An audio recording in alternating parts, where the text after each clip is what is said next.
Hi friends, বাবুস কিচেনে সবাইকে welcome করে আজ আমি আপনাদের সামনে আরও একটি রেসিপি নিয়ে হাজির হয়েছি।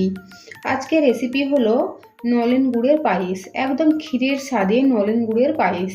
তা চলুন যা যা রেসিপির দিকে আমি কিভাবে বানিয়েছি এই পায়েস, আর ভিডিওটি স্কিপ না করে লাস্ট পর্যন্ত দেখার জন্য অনুরোধ রইল। পায়েস বানানোর জন্য গ্যাসের ওভেনে একটা কড়াই বসিয়ে দিয়েছি। কড়াইয়ের মধ্যে সবার প্রথমে দেবো অল্প পরিমাণে একটু জল, দেবো 1 লিটার দুধ। এখানে আমি আমুল গোল্ড ফুল ফ্যাট দুধ নিয়েছি। এভাবে কড়াইতে দুধ দেওয়ার আগে একটু জল দিলে কড়াইতে দুধ আর লেগে যায় না। এখন দুধটা ফুটতে থাক, এই সময় পায়েসের জন্য চালটা রেডি করে নেবো।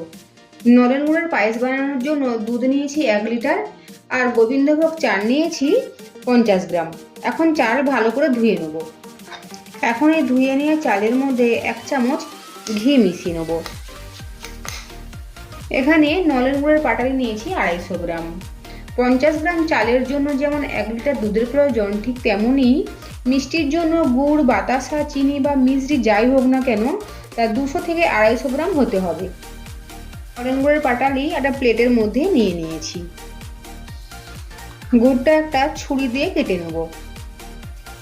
গুড়টা এমনিতে খুব নরম রয়েছে। দেখুন দুধটা ফুটে উঠেছে। এই সময় এই গরম দুধ থেকে 2 চাটু দুধ একটা পাত্রের মধ্যে তুলে রাখবো।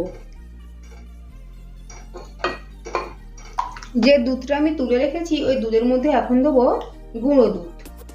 আমি এখানে 1.5 কাপ মতো গুঁড়ো দুধ দিচ্ছি।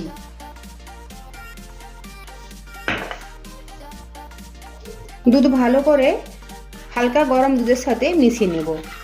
খেয়াল রাখতে হবে দুধটা যেন হালকা গরম হয়। খুব গরম হলে গুঁড়ো দুধটা কিন্তু দুধের সাথে মিশবে না।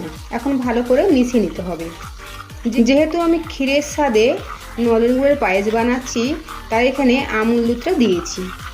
আমরা সবাই জানি দুধের কোনো জিনিস বানালে তা পায়েসই হোক বা অন্য কিছু, গুঁড়ো দুধ মিশিয়ে দিলে তার টেস্ট আরও দ্বিগুণ হয়ে যায়।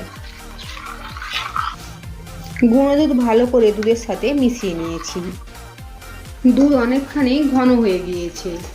এখন দেবো আগে থেকে ঘি দিয়ে মেখে রাখা গোবিন্দভোগ চাল।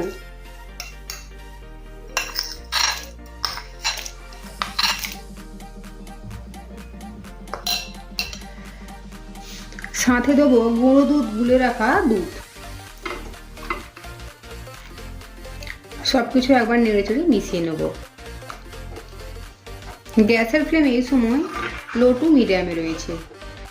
চাল এখন ভালো করে সেদ্ধ হতে দেবো আর মাঝে মাঝে নেড়ে দেবো যাতে তলায় না বসে যায়।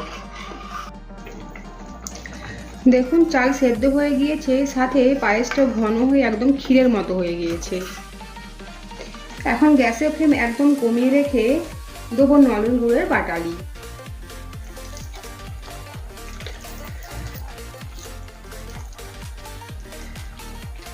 গুড় পায়েসের সাথে মিশিয়ে নেব। নলেন গুড় পায়েসের সাথে মিশিয়ে নিয়েছি। এখন দেবো ঘিয়ে ভাজা কাজু বাদাম। আমি হাফ চামচ ঘিয়েতে 10-15টা কাজু বাদাম ভেজে নিয়েছি। এখন গ্যাসের ফ্লেম কমিয়ে রেখেই প্রায় 2 থেকে 3 মিনিট সময় নিয়ে পায়েসটা রান্না করে নেব। 3 মিনিট হয়ে গিয়েছে, গ্যাসের ফ্লেম অফ করে দেবো আর সাথে দেবো 1 চিমটি লবণ। এতে পায়েসের টেস্ট আরও দ্বিগুণ হয়ে যাবে। পায়েসটা ঠান্ডা হতে দেবো, তারপরে পরিবেশন করব। পায়েস ঠান্ডা হয়ে গিয়েছে, একটা কাঁচের বাটিতে সার্ভ করেছি। আজকের আমার এই পায়েস রেসিপি যদি আপনাদের ভালো লেগে থাকে তো অবশ্যই লাইক, শেয়ার, কমেন্ট, সাবস্ক্রাইব করার জন্য অনুরোধ রইল। পাশে থাকা বেল আইকন প্রেস করার অনুরোধ রইল আমার প্রতিদিনের ভিডিওর আপডেট পাওয়ার জন্য। ভালো থাকবেন, সুস্থ থাকবেন। ফিরে আসছি অন্য কোনো রেসিপি নিয়ে। আর ভিডিওটি লাস্ট পর্যন্ত দেখার জন্য ধন্যবাদ।